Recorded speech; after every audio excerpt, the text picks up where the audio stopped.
Hello,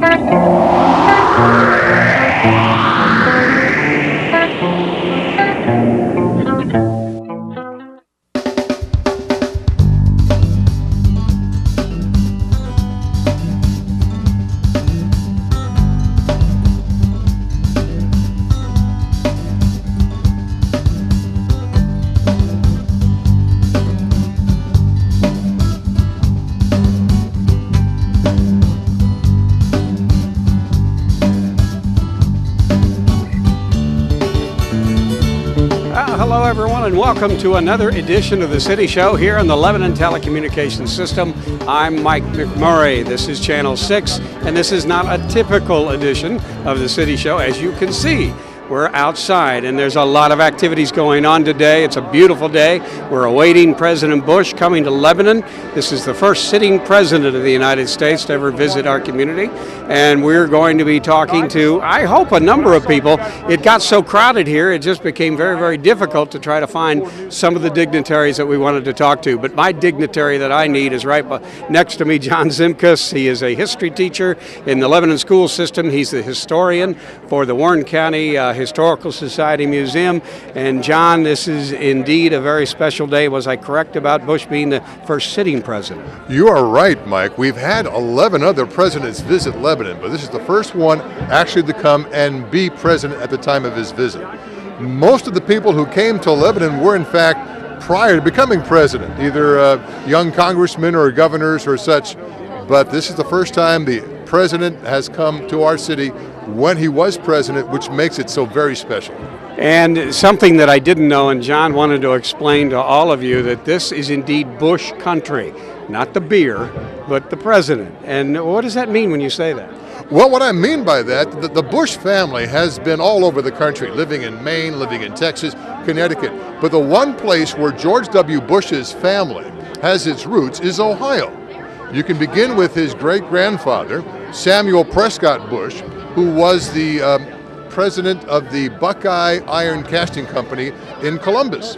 And then he passed away and is buried in Columbus, died in 1948.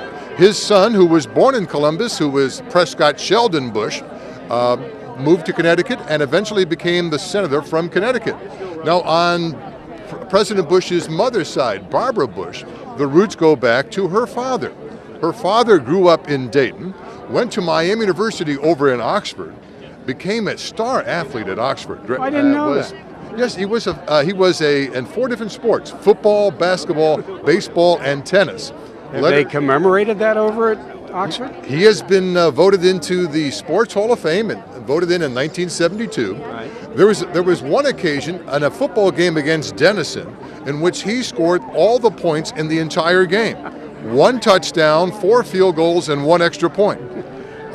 Then his son, Scott Pierce, went to Miami, which is Barbara Bush's brother and the president's uncle, and many of his children have gone to Miami. So going to Miami is a strong tradition in the Barbara Bush side of the family. You will notice, folks, as we are sitting here amongst the media, they kind of move back and forth, so they may be walking between us and the camera. That's just the way it is, and it's very crowded here, and it's kind of not out of control. We had the mayor of our fair city, Amy Brewer, give a welcoming speech probably, an hour, almost 2 hours ago, something like that. So we were a little confused. The president is due to speak at 2:30. Carrying on the Bush, this is Bush country. Mrs. Bush stayed in that beautiful building behind us, the Golden Lamb, the president's mother. Yes, she did. It was on April 12th of 1988.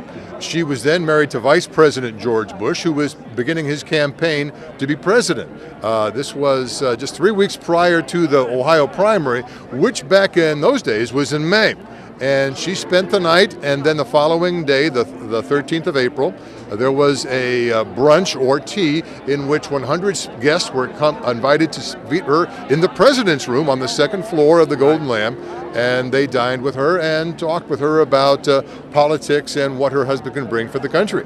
Now, he was not here at the time, right? No, he wasn't. Now, the man who had this all going was Corwin Nixon, the powerful minority leader in the Ohio House, who did so much for Warren County and Lebanon. He had hoped to someday get President Bush number 41 Right. to come to Lebanon, but it never panned out. But now his son is coming, and so we are definitely making history today. This is an absolutely gorgeous day, as we've said. President Bush due to speak about 2:30 this afternoon, but you know how those things go. Sometimes they're on time, other times they're not. But we've had great entertainment here. We've had a couple of church choirs put on spectacular shows. I think the Praise and Worship Center, and there was one other, and I'm going to forget them. Was it Urban Crest, I believe? Urban Crest Baptist Church Choir, and we think it's just phenomenal. They've been keeping the crowd entertained. The Lebanon High School band is here, the jazz band. Dawn Stone, our own very special singer, entertained the crowd. We had a barbershop quartet. They were great. Anthony Munoz has talked to the crowd a number of times. We understand that President Bush is about 20 minutes away. We hope that's true. That'll put him about a half hour ahead of schedule, which that'll be great. I'm ready for that. That's great. You know, I have heard that he is a very punctual president. Many politicians keep you waiting, but I've heard that George W. Bush is a man of his word when it comes to what time he's going to be there. We've talked about Bush country. We've talked about Mrs. Bush staying here at the Golden Lamb. What was the first president of the United States to stay here? Well, the first president to come to Lebanon was actually William Henry Harrison before he was president, and that was in 1825. But he actually didn't stay at the Golden Lamb. He stayed at its competition, which was the Ferguson House behind what is now the Town Hall. And there was a big celebration because the Miami and Erie Canal was just dedicated in Middletown, and so he came representing the United States Senate, which he was a member of. We had Jeremiah Morrow, who was then governor of the state, DeWitt Clinton, Right. who was the governor of New York and called the father of the Erie Canal, and Ethan Allen Brown, who was often referred to as the governor of the Ohio Canal, and they all came to have this big dinner in the Golden Lambs competition. By pure accident, also present was Henry Clay, Secretary of the State. He was here on his way to Washington, but his daughter became ill, and so he's laid over into town. And it was a fantastic dinner in the competition across the street. But they never graced the doorway of the Golden Lamb? Well, in those early years of Lebanon, in the 1820s and 1830s, the Golden Lamb was one of many inns. It was once the third floor was added in 1844, and then definitely after the fourth floor in the late 1870s, that the Golden Lamb was far and away in a class by itself. Right. And go ahead. This is truly a historic town. Those of you who live here know that. Those of you who are watching and maybe don't know much of the history of our community, that's the history right there. I mean, there's so much more, but our Golden Lamb is something we're very proud of. How many presidents in all have visited Lebanon and specifically the Golden Lamb? There have been 11, and 2 of them were former presidents, and the other 9 were people who were congressmen or governors of the state or in other capacities who came through Lebanon. And of course, the Golden Lamb would be the #1 place to stop going north and south in the early years. And then, as I mentioned, once the Opera House was built across the street where the town hall now is, that was the place to stay, which would be the case with Harding, which would be the case with William Howard Taft and also William McKinley. So we throw a lot of praise on the Golden Lamb, but it was convenient.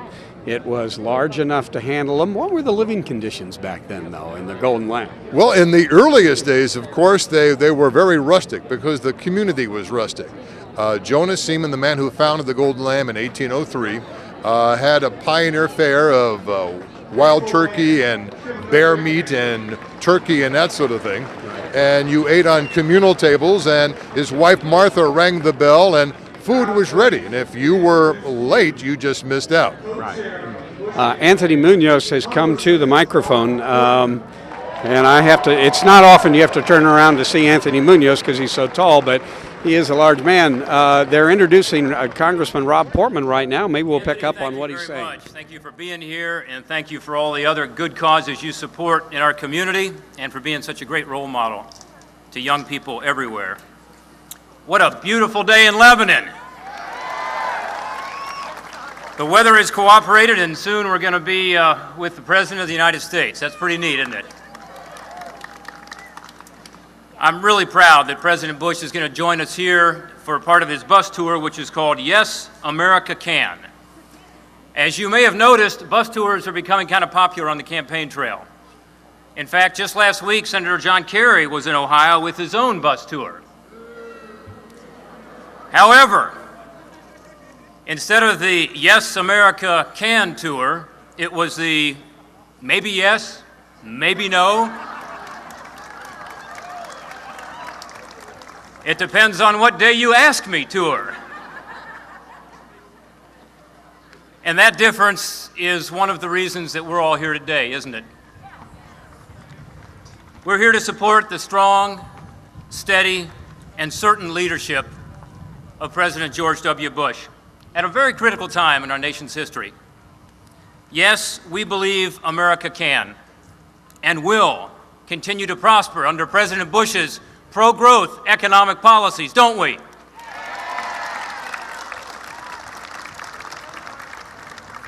The tax relief President Bush pushed through Congress for America's families, for America's small businesses, and for America's investors is working. We now have the fastest economic growth in this country that we've had in 20 years.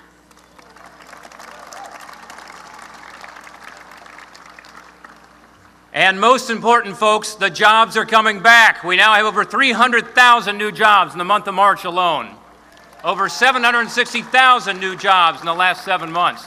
The jobs are coming back. Right here in Ohio, we've had over 30,000 new jobs created since the first of the year.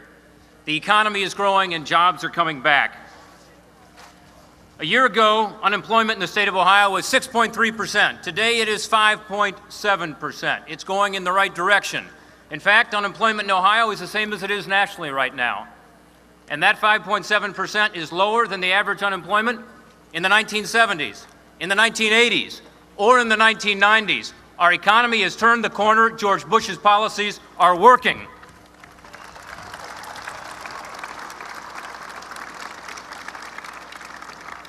But we're not done. President Bush will not rest until everybody who wants a job can get a job. He's not done. He's going to continue putting the pressure on. We're on the right track, but he wants to do more to ensure that we have lasting prosperity in this country. That means opening up markets to Ohio's growing exports. That means lowering our health care costs. That means making us less dependent on foreign oil, so we don't have the kind of oil price spikes we're seeing right now in the state of Ohio. Let's hear it for that. That's what his energy plan is all about. That's what's being blocked in the United States Senate by the Democrats. That's what we need to do. It means leaving no child behind in our schools, and yes, helping our workers with retraining to be able to meet the challenges of the new economy. And yes, it means keeping our pro-growth tax cuts in place.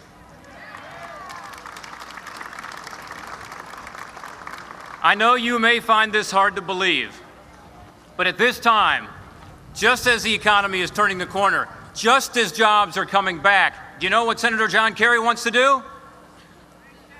Raise taxes. Do we want to raise taxes? You're in the right place today. America's prosperity is extremely important to this president, but so is America's security. And yes, we believe America can and must win the war against global terrorism, don't we? Ladies and gentlemen, we have a president who believes his most solemn duty is to defend America. And we know he will do everything in his power to protect our country and our families. We're a big, open, free country, and we like it that way, don't we? Even though this administration has done more than any administration in history to protect the homeland, this president also believes, like Coach Tressel at Ohio State, that the best defense is a good offense.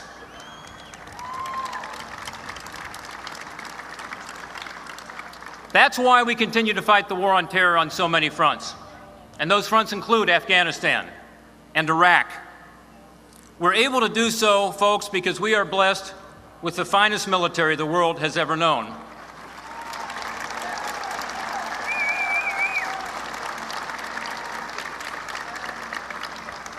And today we once again express our gratitude to those brave men and women in uniform and to their families back here at home. We owe them so much.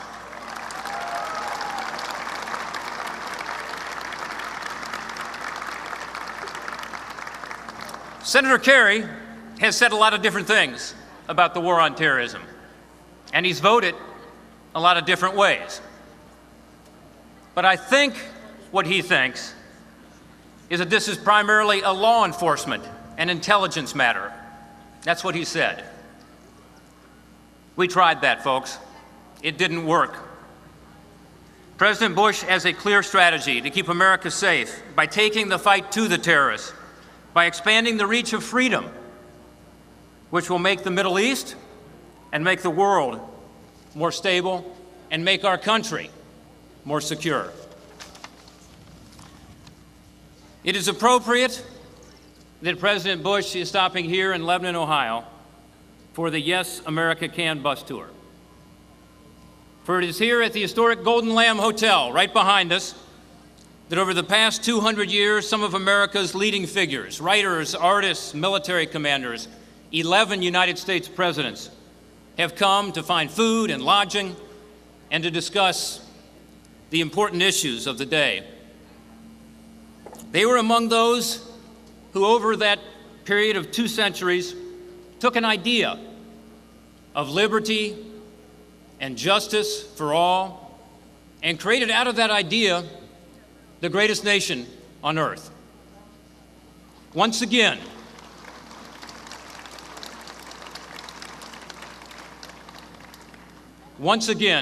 our nation is being tested, at home and abroad. And what we love about George Bush is that he represents the best of America's character in confronting our new challenges with decisive leadership. He believes that by trusting time-honored American values like a strong work ethic, family, compassion, faith, resolve, our best days in America are still ahead of us. Yes, America can. With George Bush's strong leadership, we can. Ladies and gentlemen, will we do all we can to ensure that his optimistic vision for America can continue for the next 4 years?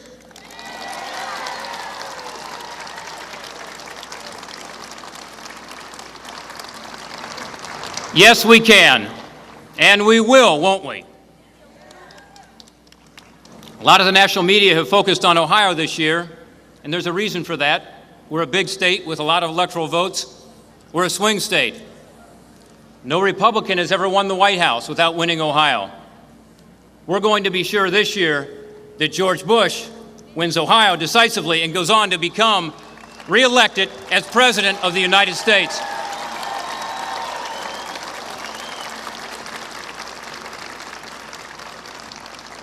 Thank you for being here today. Thanks for all you've done, and thanks for all you will do for George W. Bush. God bless you, and God bless the United States of America.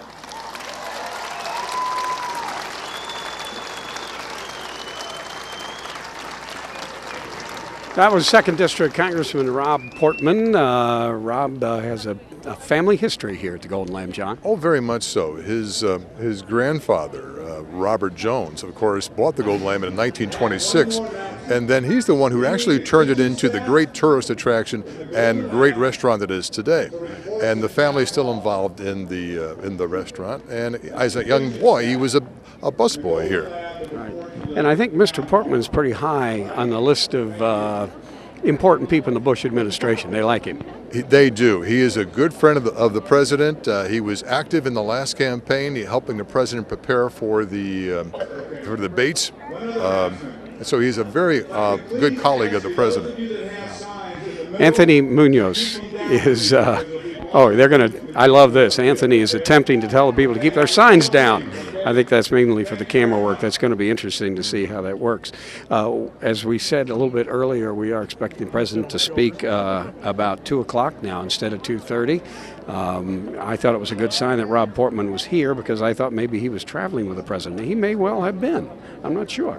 He very well could have been. I was surprised he was here by himself also because of his association with the president. We talked briefly about some of the presidents that stayed here, other presidents of note who you haven't talked about. Well, we have the only Democrat in the group, which was Martin Van Buren, and he came in 1842. And it was reported that although Lebanon and Warren County was Republican, they treated them quite cordially. Even back then. Even back then. This has always been traditionally Republican. Always traditionally Republican, ever since the very beginning of the Republican Party in the 1850s. Right. Of course, then we also have Rutherford B. Hayes. Now, he began his campaign for governorship here. Right. He spoke at what is then called the Washington Hall, which is where the Snow White Cleaners is now on Mechanic Street.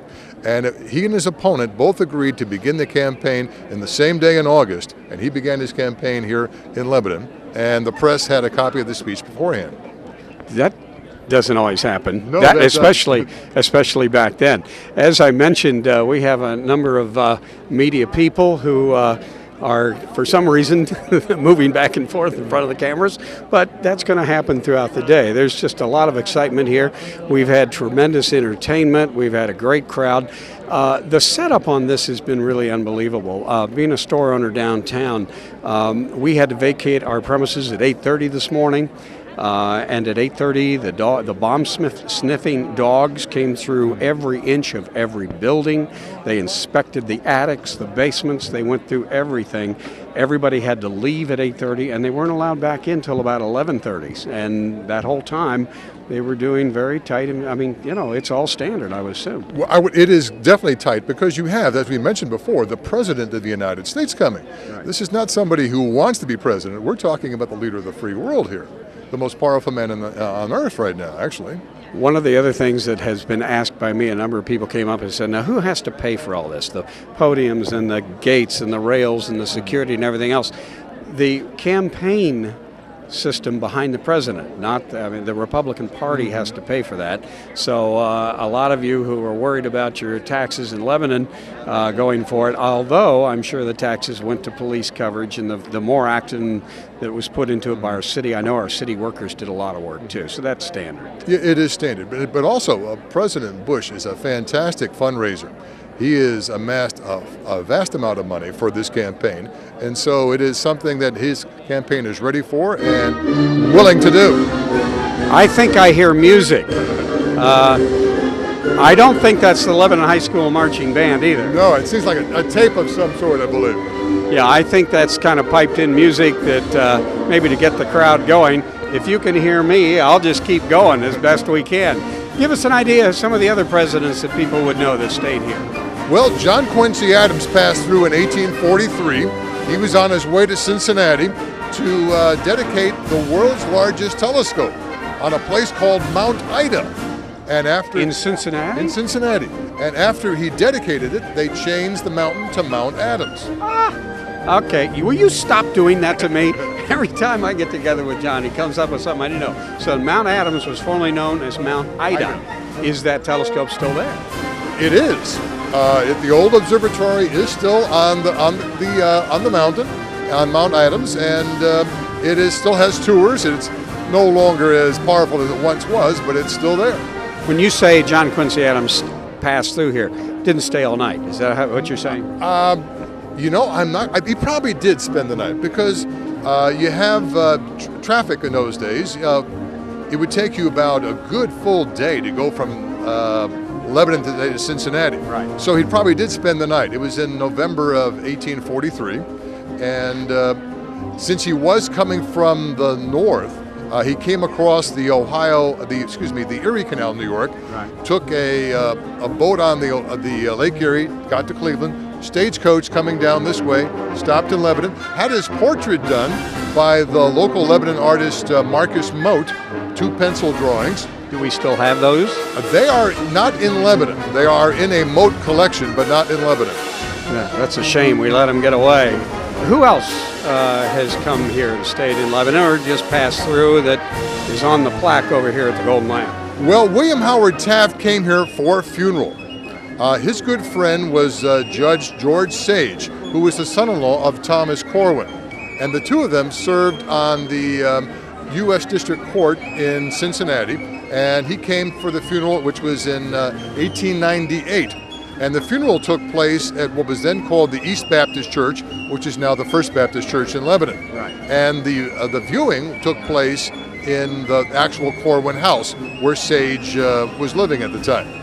As a history teacher, has your job been easier living in a community and teaching in a community like this? It really has, Mike. You know, when I first got hired to teach here about 32 years ago, my job was teaching Ohio history. And this was the perfect town to teach it. This is not your hometown. This is not my hometown. No, this is my wife's hometown. She's the main reason I came to Lebanon. Me too. Why is that? Yeah, that sounds pretty standard, doesn't it? And I really didn't know that much about it, but I figured I'm teaching Ohio history. Lebanon has the Golden Lamp. I'm going to find out as much as I can about this community. And I started taking my students on walking tours around Lebanon, on visits to the Pioneer Cemetery, visits to the Warren County Historical Society Museum, and that began my love in local history, and it also made my job so much easier because of where I live. Does the Golden Lamb open its doors to you and your students when necessary? It really does, because it is actually a museum. It is billed as a Shaker museum, and at the 4 floors, you are free to roam the 4 floors. Each room is named after a famous person who once stayed there. We're talking about the presidents now, but we also have Charles Dickens and Harriet Beecher Stowe. Up on the 4th floor, you have 2 rooms which are set aside as museum pieces. Sarah's room for Sarah Stubbs, the daughter of the owner at one time, Isaac Stubbs, and there's a Shaker room. And it was, going back to Rob Portman again, it was his grandfather, Robert Jones, who collected all the fantastic antiques that the Golden Lamb puts on display, and he had so many antiques for this hotel that he gave what was left over to the museum. In other words, it would be safe to say that the furniture in the Golden Lamb that people see when they come to eat and browse around, we're talking real, authentic, priceless furniture. It is authentic. It is priceless. I mean, the Shaker pieces. There's the Shaker room, the Dickens room, the Lebanon room, where the first Golden Lamb, which originally was located, is there, and it is a fantastic place. It's worth visiting just to go through it. We are waiting for President Bush, who just joined us, and going, what are they doing outside? Well, President Bush is coming to Lebanon, Ohio, and he is supposed to speak at 2 o'clock, but you know how that goes. But as John said, he's one of our more punctual presidents. I'm very pleased with the way the people of Lebanon have responded. John and I said earlier in the day that whether or not you're a Republican, a Democrat, a Libertarian, or whatever, people have seemed to rally around the fact that the office of the president gets the respect, and that's why they're glad he's here. That's so true, Mike, because it is an honor to have the president to visit your town. How many communities can say that? I mean, in our vast history, we've been bragging about 11 presidents, but as we mentioned, none of them were president at the time, and that is what makes it so special. I just noticed one of my Democratic friends over on the sidewalk while we were talking went like this. He was hiding, but he's here too because he's excited about this. But it is great for the community, and I know my family's excited. They brought the grandchildren, even though the grandchildren may not remember it, at least they will be told you were here. I remember my great-grandfather telling me that he saw Abraham Lincoln. Well, he was too young, but he was in the arms of his father, so he always remembered that. He was in Dayton, Ohio, and I think Lincoln spoke on the steps of that courtbhouse at one time. That's what I understand. I was going to ask you if that's true or not. He did speak at the courthouse steps in Dayton, what is now I believe the Historical Society owns the building now, but it's a beautiful old courthouse there. Have we covered all the presidents that have stayed at the Golden Lamb? Well, let's see, we talked about William Henry Harrison, his grandson, Benjamin Harrison. He came by in 1883. There was a reunion at the fairgrounds for our current Warren County Fairgrounds. That's been the fairground location for over 150 years. And in 1883, there was a reunion of the 35th Ohio Regiment and the 79th Ohio Regiment. And he spoke at that time. He was a senator from Indiana. We talked about his grandfather, William Henry Harrison. He also came back 2 other times in 1840 when he was running for president. Once in the summer of 1840 because he was going to give his first presidential campaign. The election was in November of 1840, and his first speech didn't start until the summer of 1840, unlike today. Yeah, how can we arrange that to make that law? I don't know, because it seems like once you get elected, you're running for re-election again. Yeah. But he came and he was on his way to Fort Meigs near Toledo, where he was the commander of the War of 1812 fort, which held off the British attack. And he came back later that September and spoke once again near the fairgrounds in a grove of trees up that way. Right. One of the, we thought we had a great vantage point, but at this point, I'm hard pressed. Well, I can see the microphone, so I know we'll have a good view of the president, but you can't see either direction, so we can't see buses or anything else that is coming our way. The streets are pretty well filled now. John, I understand they gave away 2,500 tickets, but I'll tell you what, it looks like more than that, doesn't it? It does look like more than that. I mean, there has never been in the history of Lebanon such a crowd like this. You know, when Bob Dole came in 1996, right, they estimated 1,500 to maybe 2,000. But of course, you know, this is surpassing that. There has been nothing like this in our history.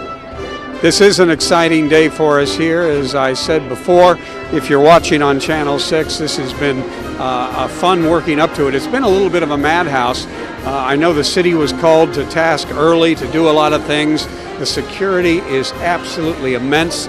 We've been noticing some rather hefty looking gentlemen up on the top of the buildings as far as security is going. They've got it orchestrated quite well. You and I had to wait in a line to get through. We had to go through metal detectors. It's a sad story of our times, but I would imagine when former presidents or people that soon became president came through here, they were so approachable you could shake their hand. Well, that is true. You know, for years in Abraham Lincoln's time and in President Garfield's time, and you could actually go up and ask the president for a job. Part of his morning each day in the White House was having job seekers go through his office and personally ask him for a job. Can I be the postmaster? Can I do this? Can I do that? And so that access is, of course, long gone. Oh, absolutely. Somebody said it wasn't unusual for people to go up and shake hands, go up and knock on the door of the White House and ask to see the president. Exactly. And back in the days when they were here in Lebanon, this was obviously a dirt road, and they didn't worry about security back then. Although we've had assassinations as far back. Well, when was the first presidential assassination? That would be Lincoln, of course. Yeah. And then 2 other presidents who were assassinated were 2 presidents who at one time visited Lebanon. You had James A. Garfield, who visited here in the 1860s when he was a congressman. And of course, he was assassinated at the railroad station in Washington, D.C., or shot. He actually didn't die for a few months later. But that was one of those office seekers who did not get the job he wanted. And by today's standards, he would have been found guilty innocent by reason of insanity. And then there was William McKinley, who came here twice, once in 1889 as a congressman and once as governor in 1893, spoke at the Opera House where the town hall now is, and he was assassinated in Buffalo, New York. We were talking about shaking hands. A man came up with a bandage around his hand and a gun inside his bandage and shot the president. I know this is a little bit morbid to talk about on the City Show, but it is a part of our history, and that's why we're talking about it today. But we'll get to brighter things. We want to, I guess, highlight the fact that all Lebanon was asked to participate in this. The Lebanon High School Jazz Band, under the direction of Dave Iannelli, put on quite a great show. I think, and Jay Mills, I forgot Jay, our resident pianist, who backed up Dawn Stone in some selections. Also a number of church groups, and you're going to remember them for me. Well, there was the Urban Crest Baptist Church and the Praise and Worship Center. Praise and Worship Center. There are two. I mean, we have many churches that have great singing groups. Those are two that do a phenomenal job. They were asked to be here. We've had a couple of speeches. Our mayor, Amy Brewer, spoke quite early. In fact, when she went to the microphone, I thought, well, this thing's going to move along pretty quickly. And then things kind of died down. You've seen Anthony Munoz. Of course, our 2nd District Congressman, Rob Portman, has been here. I would have thought that Rob was traveling with the president. He may not be. I'm going to make some assumptions that John Boehner, congressman in one of our nearby districts, may be traveling with him. I'm interested in knowing who might introduce the president. I don't think he's just going to bound to the microphone. Probably not. I would have thought it would have been Rob Portman.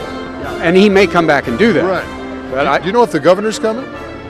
Good question. I would think it's the political thing to do. Being avid politicians that we are, I've reached the point in my life, leave me alone. It gets that way. But we've also talked to a lot of people who have come up and said they like the City Show. Thank you very much for that. We do appreciate it. We try to do the local things that bring interest to our community, and this has got to be the best, John. I don't think you and we've done a number of history shows. In fact, we did one the other day that we kind of put in the can. I don't think we'll ever top this one. No, I don't think we will. We are standing in front of an array of well over a dozen TV cameras filming this, and personalities, TV personalities, and all the networks are here. This is the biggest thing. I mean, you can talk about the national attention of having the movies Harper Valley PTA and Milk Money made here, but nothing will compare to this. You mean my part in Harper Valley will take second credit on this? I'm sorry, a close second. Oh, okay. I appreciate that. You never saw me in that movie, did you, Jim? I've seen the movie. You're going to have to refresh my memory, Mike. I was a Harper Valley policeman. I drove the police car, which I loved, pulled up here in front of the Village Ice Cream Parlor, skidded to a stop, and ran in. That was it. That took all day to film, and it was on the screen for about 30 seconds. Does that sound right? Well, that's about right, I imagine. Well, my classroom at Berry Middle School is part of Harper Valley history, too, also.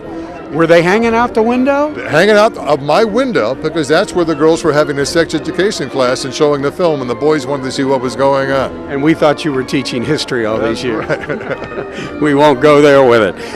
We are awaiting, it is past 2 o'clock, so the president did not speak at 2, and I'm looking up some of our Channel 6 guys going, hey, they told me 2 o'clock. We have probably every dignitary in the county here. We had hoped to talk to Pat South. We had hoped to talk to some city council people. We hoped to talk to the mayor. The problem is they're in an enormous crowd that is not moving very well. So, folks, it's John and I. It's the John and Mike show, one way or the other. We talk about the history of Lebanon so many times, and any one president stands out in your mind that visited here, that did anything of note or something? I mean, I'm asking you to rate presidents, and I probably shouldn't do that. People make fun of Millard Fillmore, but history says he wasn't a bad president. They just made fun of his name. You mentioned people other than the president and the presidential candidates. We've had, to my mind, equally famous people stop here. Well, we had Charles Dickens, who came by in April of 1842. And he was 30 years old. He had written Oliver Twist and the Pickwick Papers. He had not quite reached the apex of his fame. He was well known, though? But he was still well known. And he had crowds gathering. What few people realize is he was here to support copyright laws. He was getting ripped off in the United States by having his books being printed illegally. And he came here from Cincinnati on his way to Columbus and then to Lake Erie. It took him... Today you would go from Cincinnati to Lebanon in about 45 minutes. Right. It took him, he left at 8 o'clock in the morning. He got here at 1 o'clock, stopped for a meal at the Golden Lamb, was upset because they didn't serve brandy. And he wrote in his book, American Notes, that the forcing of unpleasant drinks down throats is not uncommon in America. And that means an unpleasant drink was water or... Water or tea or coffee. He then made it to Columbus, but it took him 23 hours by stagecoach to go from Cincinnati to Columbus for all the stops. Oh. He got there at 7 o'clock the following morning. Very unhappy man. Unhappy man, but he's the only one who rates 2 rooms named after him in the Golden Lamp. Why two? Well, one is the major dining room, the Dickens room, and the other one is one of the bedrooms you can stay in, the Dickens. Other than Charles Dickens? Well, we had Harriet Beecher Stowe, who came here around 1833. She and her sister Catherine were attempting to try and start a girls' school here in Lebanon. Catherine was the one who was really the one and the foremost of education for young women. She had done quite successfully the establishment of a lot of schools in New England. Her father had just been named the president of the Lane Theological Seminary in Cincinnati, and so the young ladies moved out with their father. It didn't quite catch on, the idea of a school. They had a place to sign up, but apparently too few people signed up, so they gave up that idea. But she did come up to Lebanon, and a lot of the people who came to Lebanon, of course, were performing at the Opera House, which was across the street. Opening up its doors in 1878, and with a 1,200-seat auditorium. It was that big? It was, and it was all on the second floor. The first floor was where you had your town offices, your marshal's office, and what have you. Much like our older churches. Exactly. The First Baptist Church operates that way still today, and the old courthouse, the one stop on Silver Street, has the courthouse, the actual courtroom, on the second floor. Those had to be awfully strong structures. They would have to be, exactly. And of course, probably one of the most fantastic buildings I've seen in town was destroyed by fire. Right. It was Christmas morning in 1932 that the Opera House went down, and they believe it was arson. It was like 2 or 3 o'clock in the morning that a number of people at the same time noticed smoke and fire coming from the Opera House's windows, and the alarms were set off, and fire departments from Mason and Franklin came to help, but by about 4 o'clock they knew the building was lost. And we lost a gorgeous building. I don't remember what the structure was called as far as architecturally, but had a lot of spires and towers and everything else to it. Go ahead. There was one other president we haven't talked about. That's Who's that? Ronald Reagan, of course. He was at the Golden Lamp? He was at the Golden Lamp. The Golden Lamp, of course, has 10 presidents on its menu right now, but these are all presidents who have passed away. Ronald Reagan came on September 19th of 1968. He was then the governor of California. He had just been elected 2 years earlier. A month before, there was the Republican convention at Miami Beach, and he was here to support Congressman Donald Buzz Lukens, who helped, was more like an unofficial campaign manager for Reagan in Florida. And Reagan went from being a favored son candidate to a viable candidate at that convention, coming in second only to Nixon and Nelson Rockefeller. And so in help and in payment for his help, he came in September to campaign. He flew into Middletown.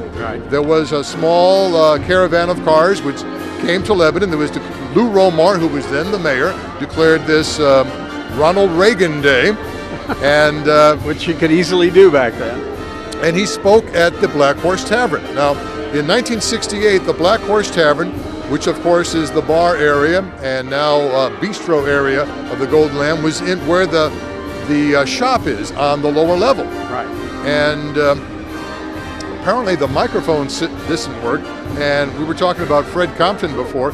Fred Compton then was a young 17-year-old busboy, and he got a Windsor chair for Governor Reagan to stand on, and so he was holding the chair steady where Reagan stood on the chair and talked to well over 100 well-wishers and supporters. So this wasn't a big celebration. This was just done as a local thank you. I thought was Buzz Lukens the congressman for this area? Yes, he was. And I thought he was Butler County. I didn't know he had. Well, the districts constantly change, and he was at one time for us here at Warren County. And unfortunately, he had some trouble with indictments later on in his political career. But Ronald Reagan was well received, of course, and is now one of the great icons of the Republican Party. Is it a rule that the Golden Lamb does not put a president on the menu or on a plaque until he's passed on? That is what I have been told. Someday that menu is going, of course, to change with Ronald Reagan's name, and then years from now, I'm sure. I keep hearing rustling of the crowd, and you always kind of turn around to say, "Whoa, what's up here?"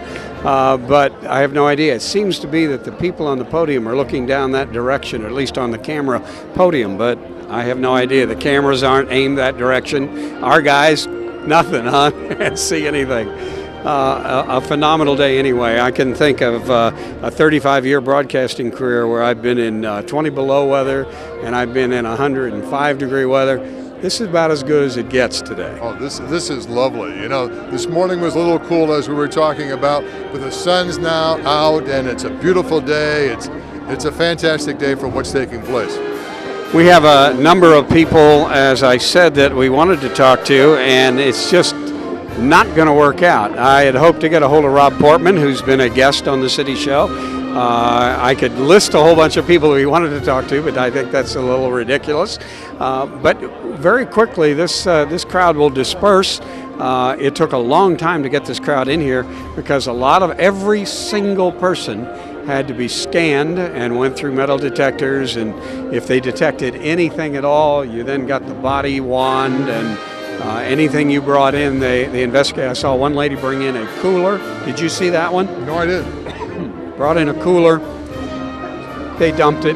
Did they really? Completely dumped everything out on the ground. She wasn't allowed. No coolers allowed. Well, I had a bottled water with me, and they took that away from me.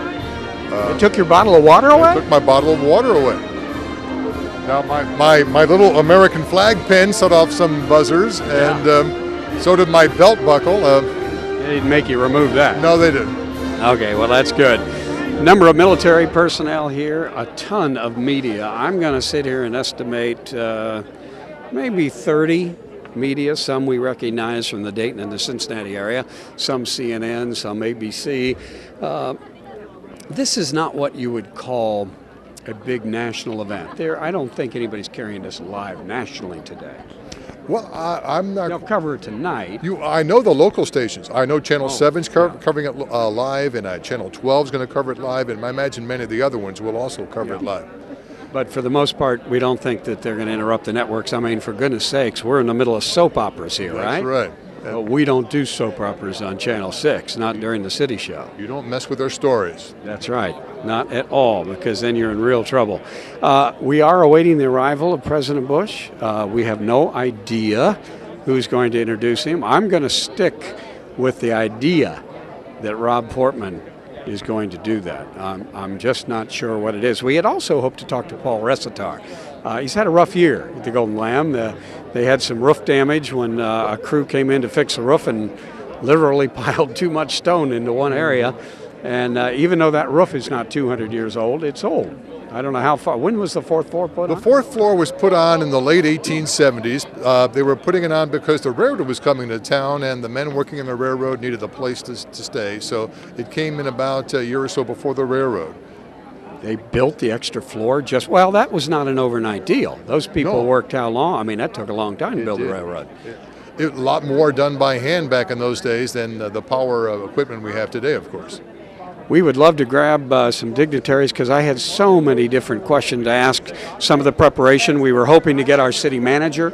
I haven't seen him, but it would be great to talk to Pat Clements because he's been extremely active in trying to put this whole event together. I know the Sheriff's Department's been active.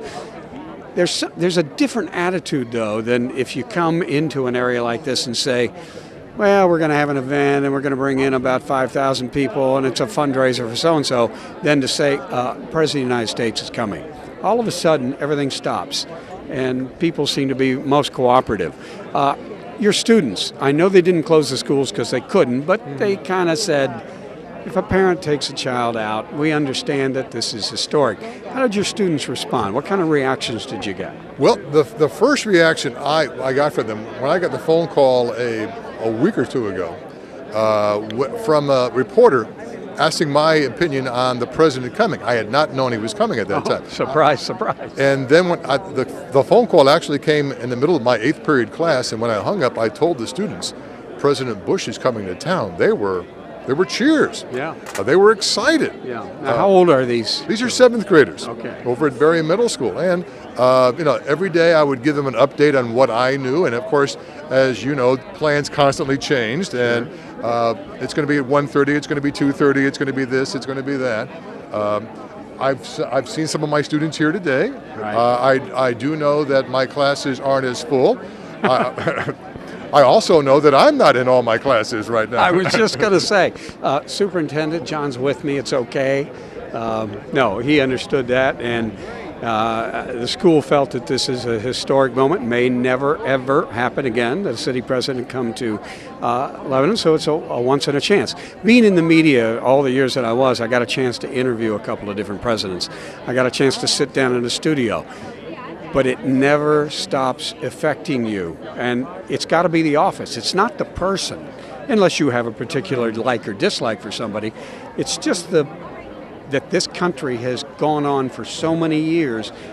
You know it better than me as a history teacher, but it runs fairly effectively. It does. And considering how often we change presidents, every 4, perhaps like 8 years, it runs smoothly, and it is such a well-oiled machine. It is, the setup here. I mean, we have Secret Servicemen all over the place here. I'm sure in the next day or two there'll be someplace else doing the same sort of thing. In fact, they're probably already set up. I know they're going to be down in Cincinnati. I think the president moves on there. Now we've got a lot of media starting to stand up directly in front of our cameras, which is always the case. And they're all looking down toward the library and the Historical Society Museum. It'd be nice to get the president in there, since you're involved very, very highly with them. Any presidents ever visit Harmon Hall? No president, but Bob Dole did back in 1976 when he was the vice presidential candidate with Gerald Ford. Okay, that was a memorable occasion. Were you there for that? No, I wasn't, unfortunately. Well, the crowd reacted to something. I have no idea. Being on the lower echelon, I'm looking at the media's smiles, so evidently somebody is coming. Hopefully, can our cameras pick up what's back there? Because I have no idea. I don't know what they're looking at or anything else. I was just curious what you guys are looking at out there, because I really have no idea. And the poor photographer just standing. That's good. That's okay. Don't move any further. These poor guys don't have any idea. You know, we're going to be off of them and on to the president as soon as possible. But it's been a great day here, a lot of picture taking. Of course, I have a huge apology to my wife. I forgot my camera. It's in my car, and she will say that's standard operating procedure. But you brought your camera. I will share my pictures with you. Thank you. I appreciate that very much, and I know a lot of people here that have their cameras and are ready to go. It is kind of funny. We didn't know whether they would permit cameras and things like that in, but you know, they scanned everything. They go through it. Did they make you fire off your camera? No, I just handed the camera to the Secret Service agent, and he examined it while I was being wanded, and he gave it back to me. Years ago, when Mr. Dole was in town, I was covering his appearance, and I was up on the balcony, and Secret Service, I had a beeper at that time. They were very popular. Instead of cell phones, I had to fire it off to show him that it worked, make it work for him. So I was surprised, but I guess cell phones are so prolific today, it's kind of hard to check every one and everything else. Well, we have is that the Washington Post March? I'm not sure of my music. It is John Philip Sousa. Yes, I'm not quite sure which march it is, though. Forgive me, Lee Wiederhold, and the rest of you musicos out there who are going, no, you dummy, it is not that at all. But it is a good sign that someone's coming. I had asked Dave Ionelli if the band had to play, not Ruffles and Flourishes, Hail to the Chief. Yeah. And he said, I don't know, but our group is going to learn it, just in case. But I understand they use piped music. I guess they don't want to take a chance. No chances, I guess, yeah. When you have a sound system like we have here in the background, and it sounds as good as this, they want to make sure everything works perfectly. We have a security guy right behind us who's been standing directly behind me the whole time. He's got one of these things in his ear, and he's wearing a black coat. We also noticed that every one of them don't have ties on. And I asked one of the policemen, one of the Lebanon Police Department, I said, why is the security, Secret Service, not wearing a tie? He said, nothing to grab a hold of. I mean, if you haven't got a tie on, nobody can grab it. And I'm going, interesting. We're something different. That's right. So the next time we're in public, we won't wear ties. That's You right. people can't do anything about it. When I have a rough class at school, I'll take my tie off. Yeah, that's right. Well, it's too bad we don't have a band actually playing this music because it would be fun to be watching them. But we are hopefully just moments away from the President Bush, the first sitting president of the United States, to visit Lebanon. And now they start music. Is that the same piece of music, or that just John Philip Sousa sounds a lot to me alike. Yeah. This is another John Philip Sousa piece, but which one it is, I'm not quite sure. Okay, we're gonna move over here. Okay, there we go. I mean, it's our town. We moved here first. That's the way I look at it. I know that just ruined this guy's day, but that's the way it goes, and we'll get out of here. And as soon as he finds out we're a cable company, he's probably going to go, what? But I'll just tell him I'm an ABC, NBC, CBS representative.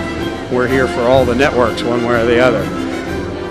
This is a historic part of town. We've talked about the four corners of Lebanon, how important they've been. We just did a show people are going to see or have seen on the four outer boundaries, but the Golden Lamb sits on a very important corner. Yes, it does. This is the heart of downtown Lebanon as it was designed way back in September of 1802.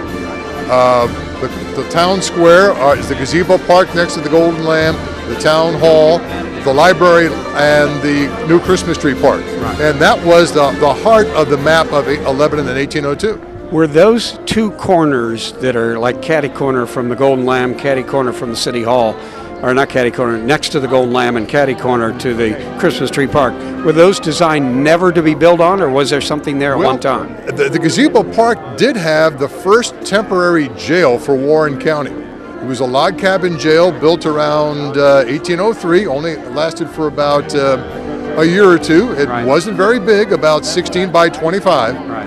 But it was the official jail of the county for a while. So there were no restrictions. I'd heard people say there were restrictions. You could not build Christmas tree park, anything in that park? Not that I'm aware of. I've never heard anything there. Now, I do know another jail was built where the library is. Right. A stone one in the, around 1810 to about 1830 or so. Now, I'd be surprised a stone building wouldn't still be standing. Well, I can understand a log cabin. Mm-hmm. Well, they finally built one once the courthouse was put on Silver Street. They built a jail near there, and so that one was taken down. I'm not quite sure the year it was taken down. Of course, our library was put up in 1906, a Carnegie Library. Right.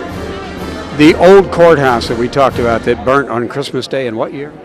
Christmas Day, 1930. Well, no, the Opera House burned down on Christmas Day, 1932. Now, before that, there was a courthouse there, which was built in 1806, and it burned down in 1874, and took much of this block we're in front of right here. And that's when the Opera House was built out of the ashes of that old courthouse. And a lot of people wonder, why do we have so many buildings that burnt? They heated with fire. Exactly.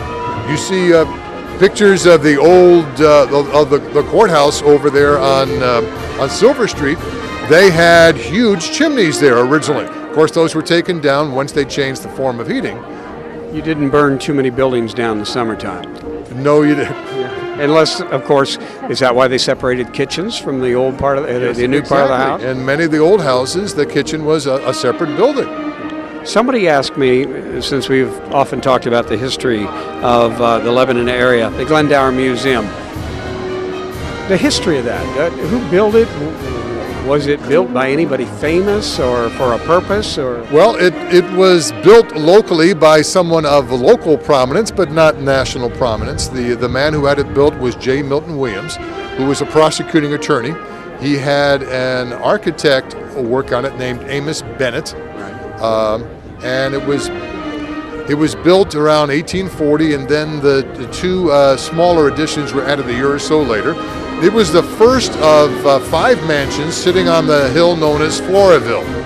And That was built before the Cropper House. yes, it was. It was the first, and the other houses did come later. All these houses predated the Civil War, and technically all these houses weren't part of Lebanon until after the Civil War. The city limit didn't go that far. It did We not talked go that about, far. it stopped at South Street. It stopped at South Street, exactly. They were all built within a certain, 20-year period? Between 1840 and, say, 1850, they were all built.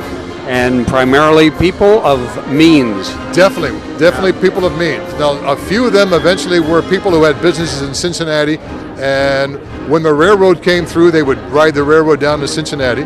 But Cincinnati Avenue was the big stagecoach route coming from Cincinnati. The canal, although lived as it was, also came in front of those buildings, and then the railroad did too. We had a canal here in The Lebanon? Warren County Canal. Okay, I'm about ready to quit now.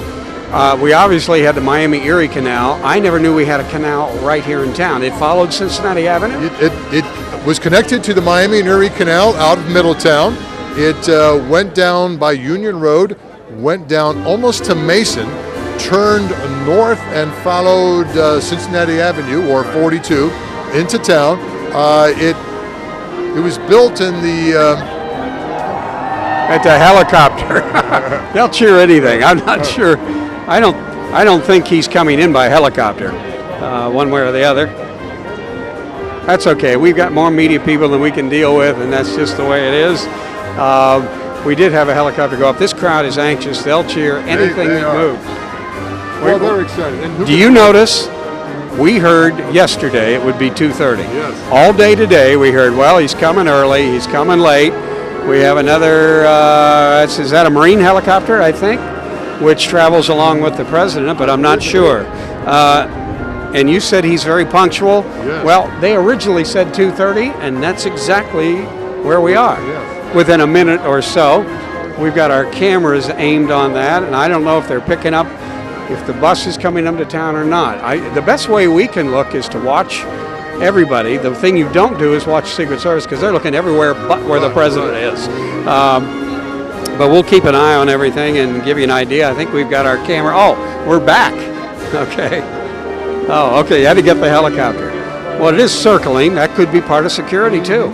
I'm sure this airspace right now is highly restricted. And if any pilot was smart, they would not enter this airspace. Definitely. I'm looking at the Secret Service men who are on the rooftops, and they are all looking toward the south, the direction in which he's going to come.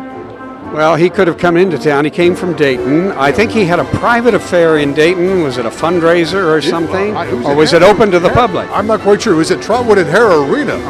And then, of course, he's going to Cincinnati Gardens after his stop here. And that's a private affair. Yeah. Yeah, not open to the public. That may be a fundraiser. I'm not even sure. This is not a fundraiser. This is what Rob Portman said is critical to the president. No president of the United States has ever won the office without winning the state of Ohio. And it was a very close one in our last election. So I think that neither John Kerry, if he indeed is the candidate, or the president will ignore the state of Ohio. They already have been here quite a bit. Well, the reason they're here is because they know it's important. You know, the more the candidates come, the more important they're showing you that the state is. And they're looking for the votes. Well, I'm one of these gawkers. If somebody's looking up, I start to look up too. But I would think that the helicopters are a good sign. Now, the best thing we can hear right now, no, we got more band music. It could be that the president is on a tour of the Golden Lamb. Could we be so lucky? What if he doesn't go in the Golden Lamb? Can they claim that can they put him on their menu? That's an interesting fact, you know, because just because you are in Lebanon does not necessarily mean you've been in the Golden Lamb. I told Paul Resitar, the general manager and one of the owners of the Golden Lamb, I said, you better get him to come through the door. He said, I am planning on that. I wouldn't. He said, he even emphasized to the White House why. You know, this is important. We've had 11 presidents. we'd like to have the 12th. And I think so. Would that make it 13 with Reagan, though? No, that would make it a total of 12 here. Okay. 12. For some reason, some press reports saying there already was 12, and there's not. We have, counting Ronald Reagan, we have 11 right now, and with George W. Bush, we will have 12. I do want to say to a friend of mine, he was absolutely correct. He said, "Did you put sunscreen on?" I went, "No, I'm not going to need it. I'm going to need it. I can tell you right now, this is one of those days that if you're not prepared for it, it's going to get you." We are broadcasting from downtown Lebanon. For those of you who are just joining us, John Zimkus, the historian for the Warren County Museum, is with us, and I am really glad you're here because I'll tell you what, me talking alone this long, no way. I would be describing this young girl's outfit behind you and everything else, but you have been a great help. We are hoping to hear from the president shortly, and we have no clue. I could be made a liar too, and so could you, and find out he's not punctual. Not being here, the commotion. The commotion was that something was happening. Yeah. Do you think there's more than one bus? Most likely. More than likely, I remember reading. I saw pictures. I think in this morning paper there was about 3 or 4 buses, and I do know. Oh, his bus has arrived. I understand. Okay. I mean, would they lie to us? Would they tell us a falsehood? No. And if I was really nervy, I'd stand on that stool. But on live camera, I don't think I want to. The motorcade is here. Okay, that's great. Now, when Bob Dole came in '96, they had an 18-vehicle motorcade. I'm sure this is larger than that. And they pulled into right downtown amongst the crowd, too, if you remember right. That's the difference between being a sitting president and running for the presidency. Exactly. Dole was not, he was just merely, was he still in the Senate or what? Whoa. We got something coming here. We're going to pick this up on the cameras because I'm not exactly sure what it is. A bus go by. Oh, a bus went by? Yeah. You mean it went by? It could have been a Greyhound for all we know. Bush. It said Bush Cheney. Okay. Well, this is how this crowd is. They're going to react to everything. Now they're starting to cheer, and we're going to just pick this up on our cameras and see what's happening, and we'll be back after that.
Well, as you can see, Rob Portman is standing by. The president's bus is pulled up in front of the Golden Lamb.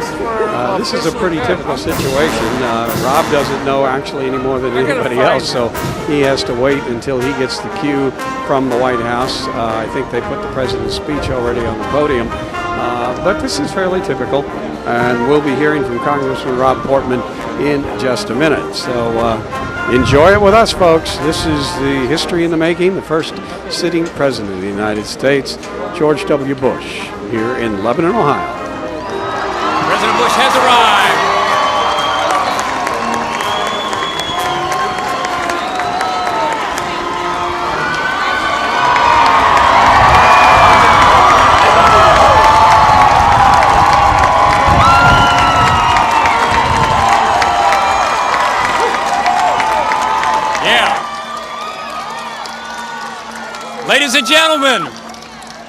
Ladies and gentlemen, woo!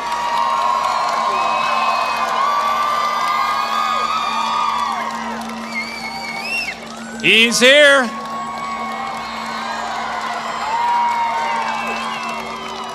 Ohio is in so many respects at the crossroads of America. And here in Lebanon, Ohio, and at the Golden Lamb Inn, we've welcomed famous travelers for more than 200 years.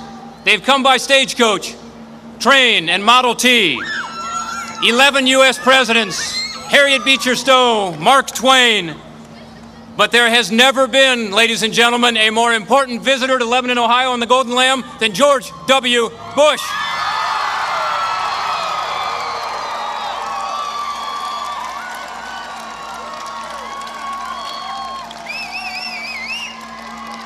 This visitor arrived by Greyhound. President Bush, we are so honored to have you join us here today and so proud of the hard work you do every day to make America stronger, better, and safer. Under your continued steady and strong leadership, we know that America can and will continue to fulfill its destiny as a beacon of hope and opportunity for the world. Ladies and gentlemen, a warm Ohio welcome for President George W. Bush.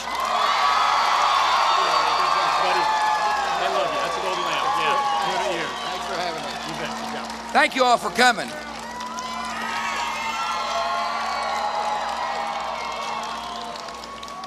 I'm proud to be the first sitting president to have visited here.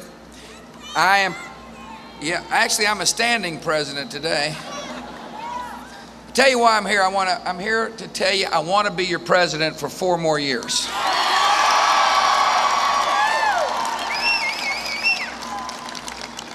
I see clearly where we need to go in order to make this country safer and stronger and better, and I need your help.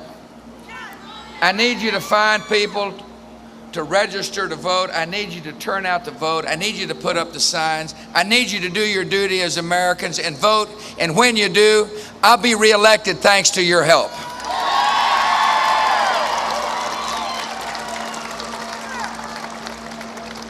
Rob told me 11 other presidents have visited the Golden Lamb. None of them came on a bus like this. I don't think so, do you? No. I really appreciate my friends here in Ohio. This is an important state. And it's a state that we're going to work hard to earn the confidence of the people from all walks of life. But it's going to require a good grassroots effort in order for us to get the message out. I want you to make sure you tell your friends and neighbors, it doesn't matter what their political party is, that our message and our vision is one that is positive and hopeful and optimistic for every single American. That's what we believe.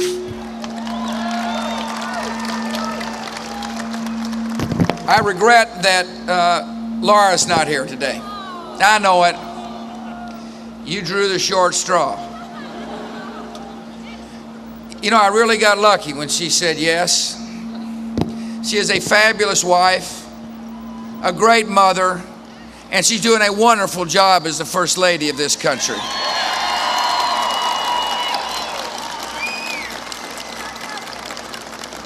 I think she deserves 4 more years.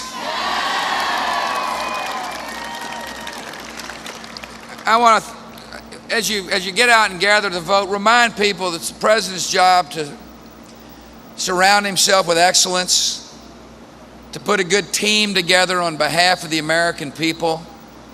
I've assembled a great cabinet and a great administration, people from all walks of life, people from different backgrounds, people who've come to Washington, D.C. to serve our nation and not their self-interests.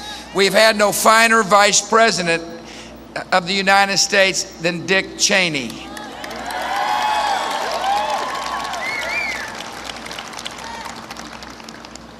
Mother heard me say that one time.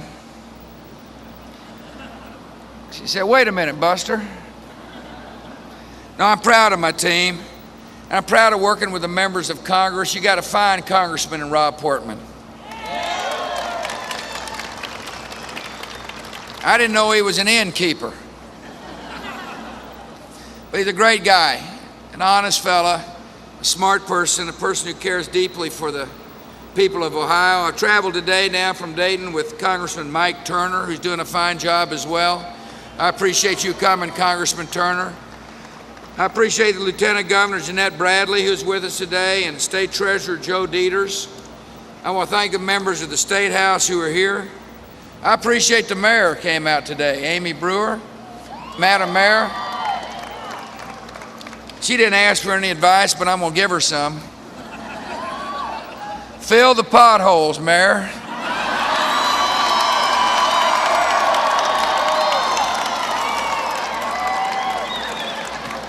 And thank you for your service. I want to thank my friend Joanne Davidson, who's my regional chairman, the former Speaker of the House of Ohio. I understand Anthony Munoz is here. Where's Anthony? Anthony, ¿cómo está? It's good to see you again, buddy. Thank you for coming. What a class act he is. He's a person who understands that a responsible citizen is somebody who puts something back in the community in which they live. And I'm proud to call you friend, Anthony. Thank you for coming. I want to thank all the people who care about your country and decide to participate in the political process. It's really important. It's important for citizens to understand we have a duty in democracy to participate. I hope you go out and gather people opposed. You might suggest they vote for me when you do. And tell them I got a reason. Look, I'm here asking for the vote. The reason I've come here is I want people to know I want to be your president. I take nothing for granted. I'm here to say I need your help and want your help to lead this country for 4 more years.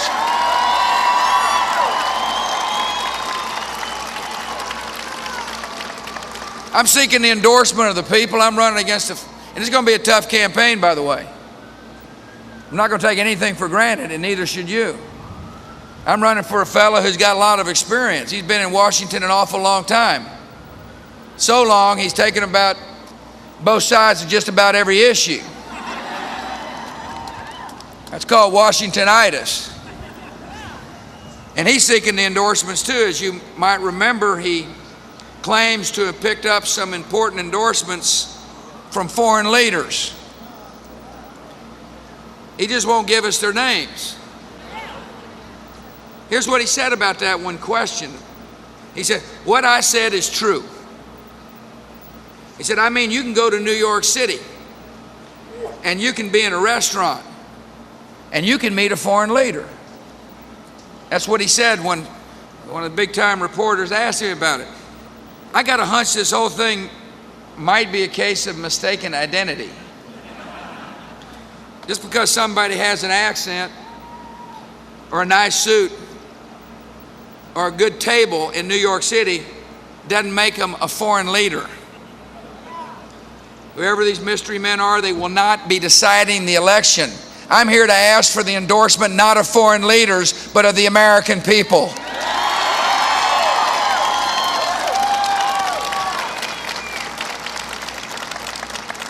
And I've got a reason, I've got a job to make this country a safer country. My job is to do everything in our power to protect the American people from an enemy which is cold-blooded, an enemy that has no conscience, an enemy which struck us on September the 11th. We have rallied together as a nation. We're doing everything we can to protect our homeland. Our ports are more secure, the borders are better off. It's harder to get to an airport these days, I fully understand. After all, they're looking inside your shoes. But it's for a reason. It's to make sure that we do everything we can to protect the homeland. But the best way to protect America is to stay on the offensive and bring these killers to justice one person at a time.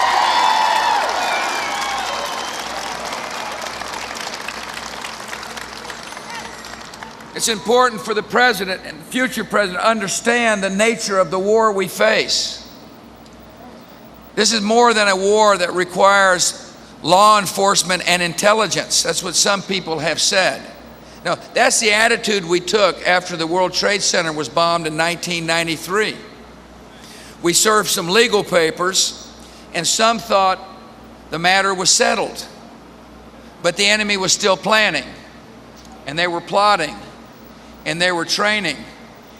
After the carnage of September the 11th, you need to have a president who understands you can't win this war with legal papers.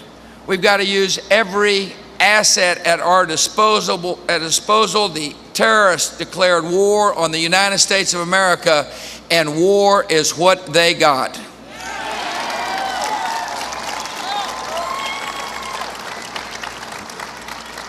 And we're making good progress. We're chasing them down. We got a lot of friends on the hunt. We're cutting off their money. We're sharing intelligence. We got some fantastic military troops on the hunt for them. 2/3 of known Al-Qaeda leaders have been brought to justice. And the rest of them can feel us breathing down their neck. You got to have a president who understands the nature of the war. It's essential that we not show any weakness. We must be determined and strong and unrelenting in our search for those who would do harm to the American people. The war on terror is more than just chasing down Al-Qaeda. The war on terror is enforcing doctrine. It's essential that when an American president speaks, he speak clearly. And when he says something, means what he says. When I said, if you harbor a terrorist, you're just as guilty as a terrorist, I meant what I said.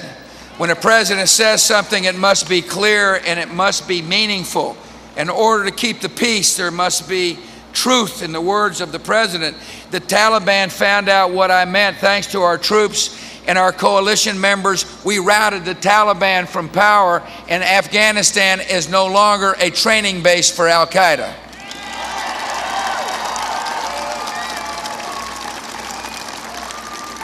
Part of the war on terror was making sure Al-Qaeda couldn't train there.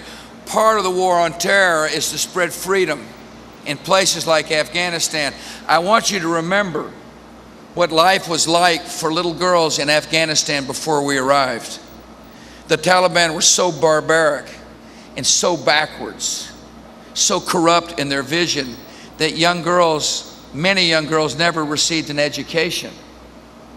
Thanks to the United States of America and our brave troops, thanks to our friends in our coalition, not only we rout the Taliban in America is more safe, we routed out a government, and now young girls have got hope and optimism for their future.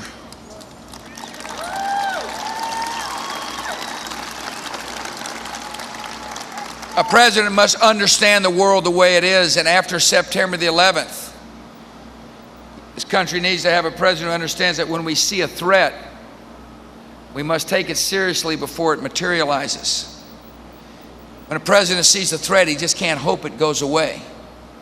Just can't hope that somehow a tyrant will change his mind. I saw a threat in Afghanistan. I looked at the intelligence and saw a threat. The Congress looked at the intelligence. Members of both political parties looked at that same intelligence and saw a threat. The United Nations Security Council looked at the intelligence and it saw a threat. The United Nations Security Council, like me, remembered we saw more than a threat. We remembered that Saddam Hussein had used weapons of mass destruction against his own people and against his neighborhood. That Saddam Hussein professed hatred for America, that he had terrorist ties, that he paid suiciders to kill innocent citizens in the Middle East. We remembered all that. And so we went to the United Nations, and the United Nations agreed with America when when unanimously the Security Council said, disarm or face serious consequences. When America speaks, we must mean what we say. We said, disarm or face serious consequences. Saddam Hussein, as he had for a decade, defied the demands of the free world. So I had a choice to make. Either trust the word of a madman or defend America. Given that choice, I will defend America every time.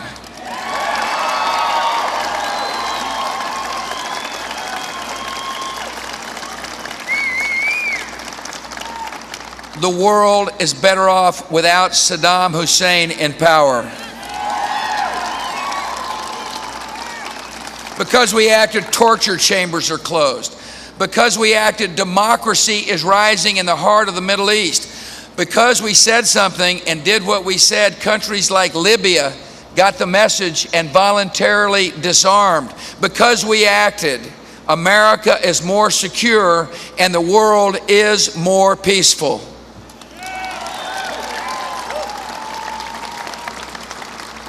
There's hard work still to do. And like you, I mourn the loss of every life. And like you, I recognize how difficult the work in Iraq is. It's essential that we implement our strategy for the sake of long-term peace and freedom. You see, free societies are peaceful societies. I also know that freedom is in the soul of every human being. Freedom isn't America's gift to the world. Freedom is the Almighty God's gift to every man and woman in this world. The Iraqi people long to be free.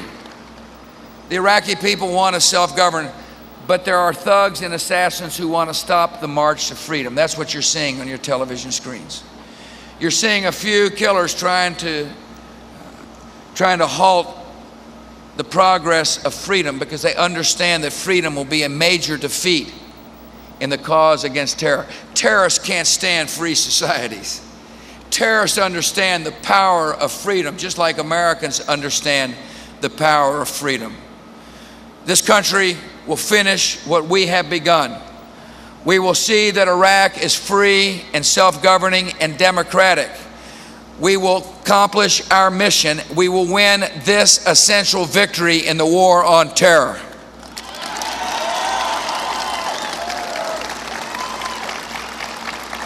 I'm running because I understand the historic opportunity we have. It's an historic moment to help change the world. I believe as the strongest nation on the face of the earth, we have a duty and an obligation to spread freedom, to resist tyranny, to help people from all walks of life realize their ambition.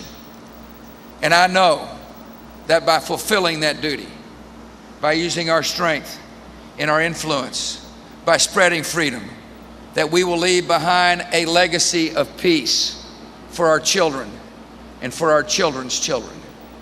This is the course that history has put before us, the challenge that history has put before us. We welcome it. We do not shirk our duty. We welcome our duty. There is a difference of opinion when it comes to that duty in foreign policy. My opponent says he approves of bold action in the world, but only if other countries do not object. I believe strongly in alliances. I believe strongly in working with other nations that share the same values we share, that understand the need for freedom and peace to be spread throughout the world. But I will never turn over America's national security decisions to leaders of other countries.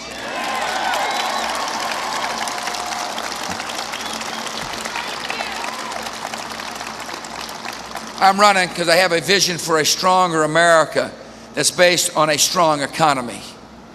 I understand the role of government is not to create wealth, but an environment in which the entrepreneurial spirit flourishes.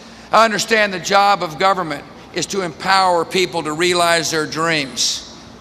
You see, we have a difference of opinion in this race. It's the role of the federal government versus the role of the private individual. We went through tough economic times. We've been through a recession and a war and a national emergency and corporate scandals. But I understood that in order to come out of these tough economic times, the best thing to do is not to increase the size and scope of the federal government, but the best thing to do is to let people keep more of their own money. In order to grow the economy, when people have more money, they demand. The cornerstone of our pro-growth economic policy is to trust the people of America with their own money. We're not spending the government's money in Washington, D.C. It's your money. And when you have more money in your pocket, this economy will grow and expand. I like to say that the numbers look good. First quarter economic growth was strong. Jobs are now being created in Ohio. They're being created nationwide. More people own their home than in a long period of time. Home ownership rate is the highest ever. More minorities are owning their own home. People are starting their own business. It is clear that the economic stimulus package we passed is working. It is clear that people are spending their money far wiser than the federal government would have. And the fundamental question in this campaign is, how do we make sure the economy continues to grow? How do we make sure America is the best place in the world to do business? How do we make sure we're the leader in the world? Let me give you some ideas. First, we got to make sure we're wise with the people's money. We got to make sure that we don't run your taxes up. The worst time to raise taxes on the American people would be right now. I'm running against a fellow who's made over $1 trillion of promises in this campaign. And we're only getting started. We got 6 months to go and he's already over $1 trillion. Can't imagine what it's going to be like next October. And the problem is, he said he's going to pay for it by taxing the rich. That's code word. That's the way they talk in Washington. There's not enough money. You can't tax the rich enough to pay for his promises. Guess who he's going to tax? He's going to tax me and you.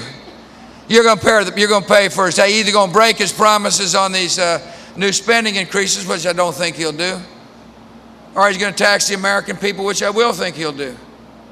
This is a terrible time to raise taxes on the American people. You need to put me in office for 4 more years so your taxes won't go up.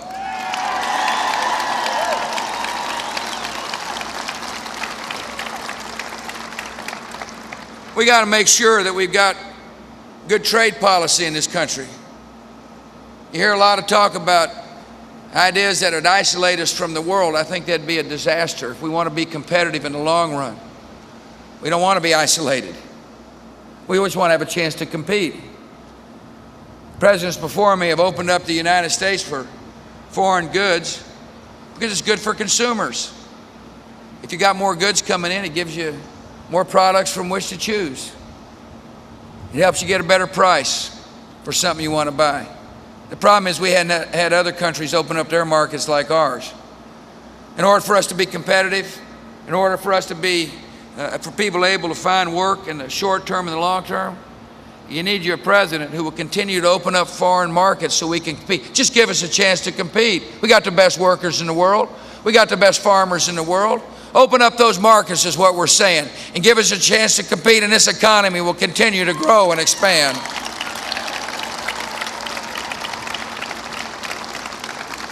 If we want to compete in the long term, we need tort reform. There's too many frivolous and junk lawsuits that are making it hard for small businesses to expand and grow. We need medical liability reform in this country in order to control the cost of health care. We need health savings accounts and an association of health care plans. Look, we need to make sure the patient and the doctor are the center of the health care system in the world, not federal bureaucracies. If we want to be competitive and strong, if we want our people to be able to find work, you better get you a president who understands we need to become less dependent on foreign sources of energy. I've laid out a strong energy strategy that's stuck in the United States Senate. It's an energy policy that encourages alternative sources of energy. It's an energy policy that encourages conservation, but it's an energy policy that's realistic too. We need clean coal technology. We need clean nuclear power. We need to become less dependent on foreign sources of energy if we want this economy to grow. Finally, if we want to be smart, if we want to be the leading country in the world when it comes to growth, so people can work, we got to be better, we got to be smarter about how we educate our people. I mean, this No Child Left Behind Act I signed is a good start. I look forward to the debate on educational excellence. See, this bill is one that said we're going to raise the standards, not lower the standards.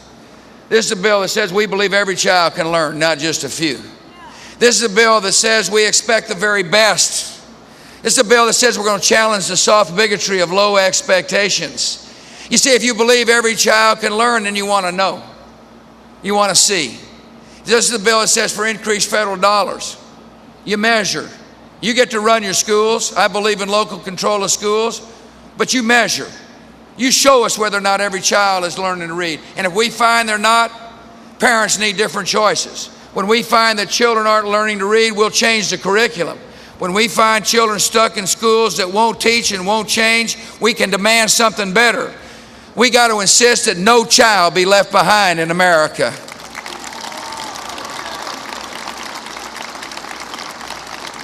And good policy also understands a vision for the future, sees clearly the need to use our community college system to train workers for the jobs which actually exist. You see, we got a lot of people who want to work. And there are new jobs being created in our economy, what they call the jobs of the 21st century. But they don't have the skills necessary to fill those jobs. This country must expedite, must help, must pay for through Pell Grants and other assistance programs, training programs to train workers for jobs which actually exist. Sure, there's some jobs leaving and that breaks our hearts, but there's new jobs being created, better paying, higher quality jobs, and we have a duty to help train workers to meet those jobs. No, a vision for the future is one that understands that in order for us to compete, we got to be the best place for people to do business. And the best place means good tax policy, good regulatory policy, and an educated workforce to fill the jobs of the 21st century.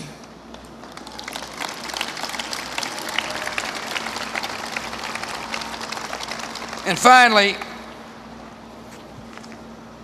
you need to put me back in office because I understand the true strength of this country is in the hearts and souls of our citizens.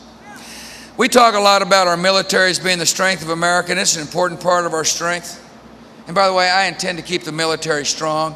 And if you have a loved one in the military, you thank them on behalf of a grateful Commander-in-Chief.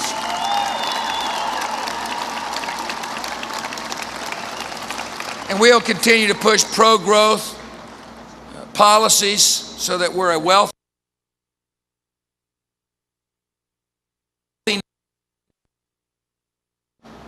But the strength of this country is the fact that we've got citizens who are willing to love a neighbor just like they'd like to be loved themselves. The strength of this country is the fact that there are thousands and thousands of citizens who are willing to take time out of their life to help somebody who hurts, to help the lonely, to feed the hungry, to find shelter for the homeless. You see, the great fabric of America is made up of the thousands acts of kindness and generosity that take place on a daily basis, not because government has said to do so, but because they've heard a call that is bigger than government. They understand that a responsible citizen is one that reaches out to somebody who hurts. The job of the president is to capture and lift that spirit, is to call people to a service greater than self, is to help change this country one heart, one soul, one conscience at a time by rallying and tapping the true strength of the country, which is the hearts and souls of the American people.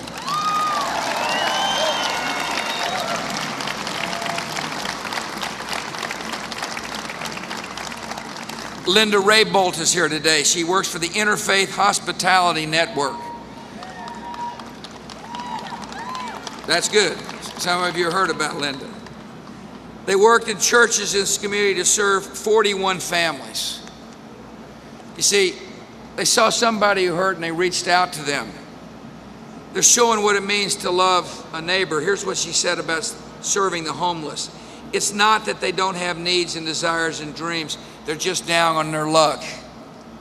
See, Linda sees a better day. A better day. She sees a bright future. It's rewarding to be a part of their lives, she says, and to watch them to grow and change and move on. That's the spirit of this country, isn't it? What a fabulous country we have. A country that's resolute and determined. A country that's resolute never to give in to an enemy that hates us. Determined to do what it takes to make the world more peaceful. A country that is compassionate and decent when it comes to making sure the future is bright for every single citizen. And it is such an honor, such an high honor, to be the president of such a fantastic land. I thank you for your support. I thank you for your friendship. May God bless you, and may God continue to bless the United States of America. Thank you all very much. Thank you all.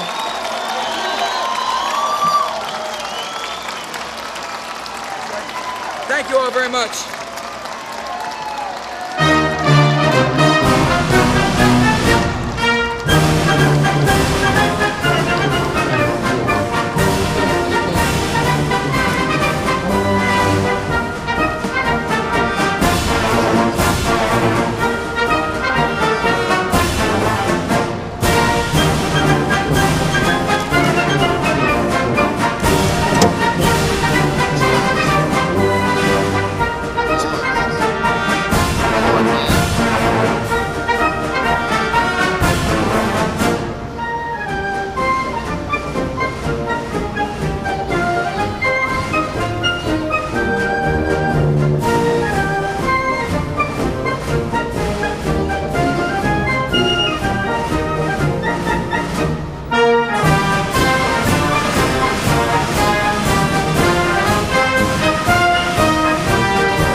Crowd, as he normally does, at least in Lebanon, Ohio, he's doing that right now. The first sitting president of the United States to ever address a crowd in Lebanon, Ohio, or address anybody for that matter. The media crew behind him, and he's working right along that front fence. This has been a great afternoon. He talked a lot longer than I thought he would. Something else that somewhat impressed me was the fact that he was not using a teleprompter. He spoke a lot, John, right off the cuff. He really did, and it was cute the way he said he didn't know that Rob Portman was an innkeeper. I like that. Yeah, he was well received here and is still here and hasn't taken off. But I don't know about you, John. I don't know about you, but I'm worn out. I am too. It's been a long, tiring day, but it was worth the wait to be part of this part of Lebanon history. And John and I learned something. I won't forget my camera, and you won't forget the batteries. Batteries, that's right. His batteries went out on him. I guess that'll do it, except we'll just keep watching the president and just hang in here and see what's happening. For the City Show, I'm Mike McMurray, and you are? John Zimkus. This has been great. Glad you're with us, being a part of America here in Lebanon, Ohio. Witnessing the first sitting president of the United States, George W. Bush, addressing the crowd.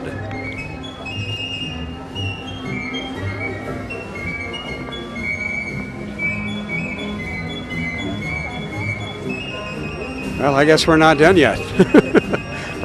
We are still on as he works the crowd. I'm trying to see him. In fact, I'm going to go over here and see if I can get up on the steps and see if I can see him a little bit. This will make it a little bit easier. Well, he's worked that whole front gate area there. He's working from our right to left, apparently shaking hands of quite a few people up front, and as you can see, the press is taking note of that, taking pictures from the podium where he was just moments ago. It would be really nice. I wish, at this point, I wish my grandchildren were up there, and I wouldn't mind shaking his hand. I mean, this is an exciting thing. You ever shook the hand of a president? No, I haven't. This is the first president I've ever met. Now, you mentioned you've met other presidents. Yeah, I got a chance to meet Mr. Nixon. I did meet Mr. Carter, and I interviewed Mr. Ford, and that was fun. I really enjoyed it. I'm just glad I didn't play golf with Mr. Ford. That was the only thing. He was a little bit dangerous. Let's see if they keep the music going. They will, as long as he's working the crowd here. I'm not sure when he has to be in Cincinnati, but I'd say he was on time for a president. He said 2:30. We got started when? I'd say about 2:40 maybe. I mean, the commotion did start at 2:30. The helicopter started flying around at 2:30, and people started getting excited. And finally, there he was about 10 minutes later. And as far as presidents go, I guess we got to give him credit that that's about as on time as you're going to get. Most likely. Considering he has been traveling well over 200 miles today, beginning this morning with breakfast in Toledo. But did you see the bus he's traveling on? It's impressive. It's very impressive. There are a lot of air conditioning units. I see radar units, I guess GPS systems, sound system, just about everything you want. It looks even has an awning in case of rain they can pull out from the side of it.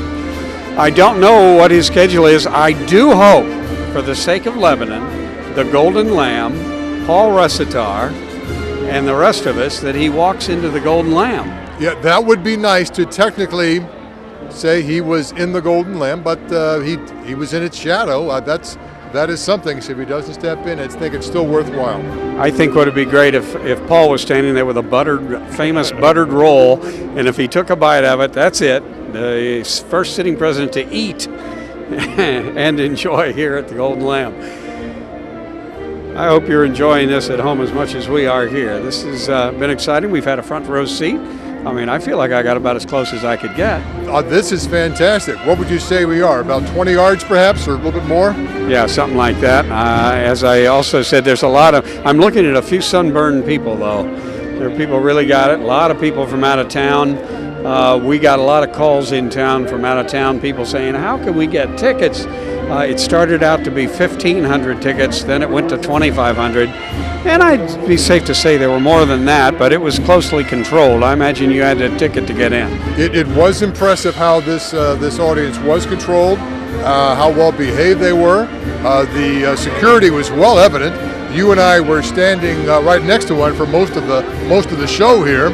I felt like he didn't trust us, John, but you know, I think we're about as innocent as it gets. The president has pretty well worked his way across that front row. Although that front row goes a long, long way. The only problem when you're president, you got to quit sometime, and somebody's going to lose out. But for the most part, I think it's been a great day.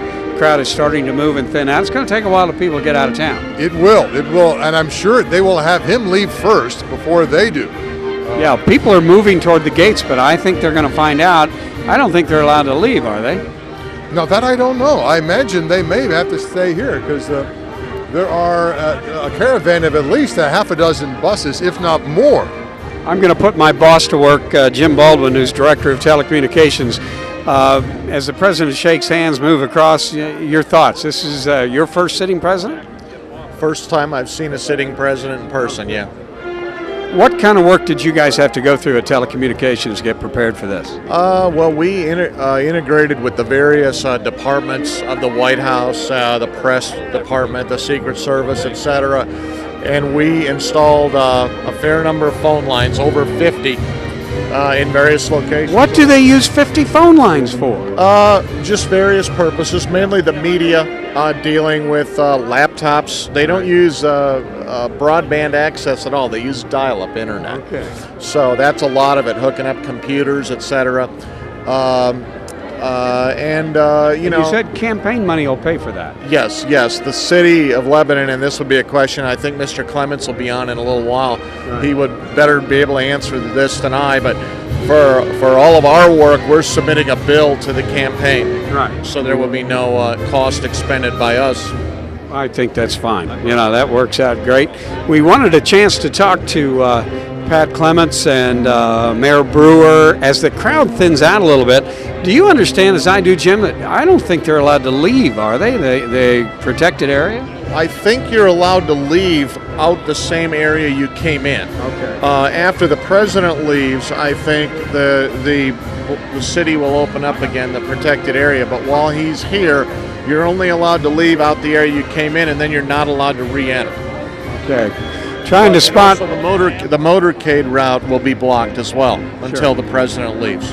And they shut down roads, highways, and everything else as that's moving along. Seen a lot of friends in the audience and neighbors, and I mean that's what you get in a community like Lebanon, Ohio. That's really the fun part of it. I was just sharing, John, a lot of friends and neighbors in the crowd. That's what you get in Lebanon, Ohio. That's exactly. I mean, you're looking through the crowd. I see students of mine. I see former students. Like you said, friends and neighbors, people I've been working with for years.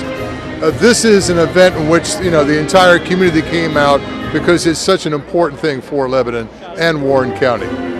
I don't know where the president is at the present moment. Let me get back up on my steps here and get a chance to see. He's worked. I think he's in the crowd now. Well, it's hard to tell, but it looked like he walked right into the crowd. I know our cameras are probably getting it, so they know exactly where he is. Mike, I think he's in the around the VIP area, which looking at the stage, it's to the left of the stage. He's getting nearer the bus, so he's probably a couple minutes away from boarding unless he has some other activity to do. Well, like we said, we want him to go in the Golden Lamb, take a bite out of a Golden Lamb roll, and then they can say, first sitting president to be here, and that would make us all happy. I know Paul Resitar wants that to happen. I don't know if it's going to work or not, but it has been quite a day. I don't know how many buses in the entourage, but I would assume that, didn't somebody say 3 or 4? I saw at least 6, Mike. Oh, really? Right, Oh, yeah. There's 3 over there, and I saw 1 go by, so I believe there's at least a half a dozen. Okay, I'm up on a step now. Hang on, and I'm looking at 1, 2, 3. I've got 4 buses. I can see 5. 14 vehicles in the motorcade. How many? 14 vehicles in the motorcade. You should be doing this. You know more than I do about it. I know very little, Mike. Okay. Oh, this has been a fun day. Crowd, as I said, is trying to thin out, but I'll tell you, they're running into a bit of a log jam, so it's going to be kind of interesting to see what goes on.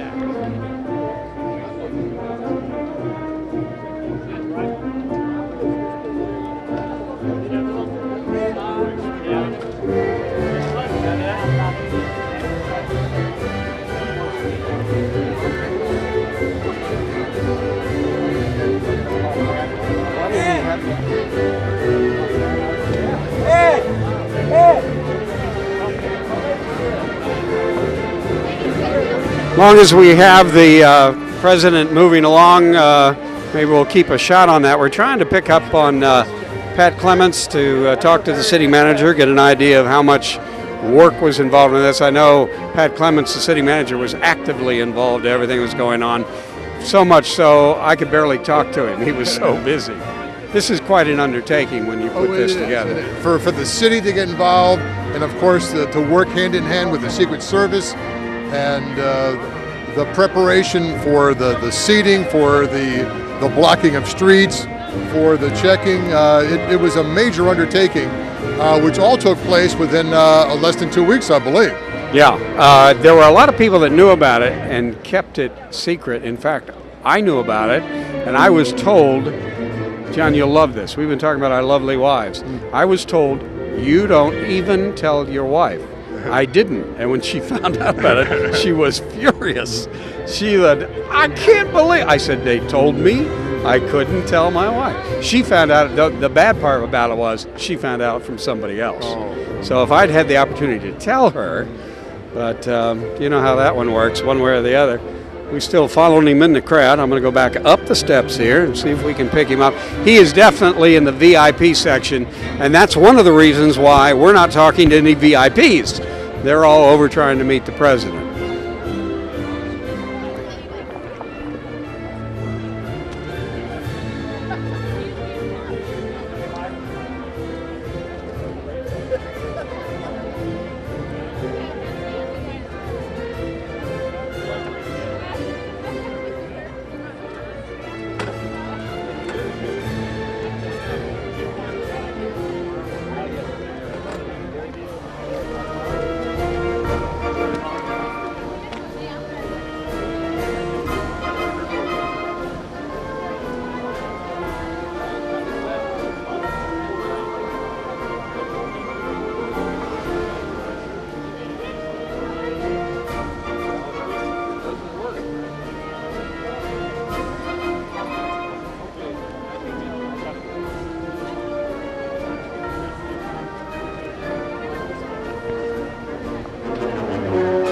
I think into this music, this beautiful weather, John, watching the president move through the crowd, and obviously working the VIP section. That's where the money comes from. I want to thank you. This would have been absolutely impossible without your help today, and you have saved me and my bacon many, many times. It is a pleasure to work with you, Mike, to be part of this important part of our community's history, and it was my pleasure entirely. Well, thank you. We will do it again. We are not done together. We should start some kind of a team here. I'm not exactly sure what it is.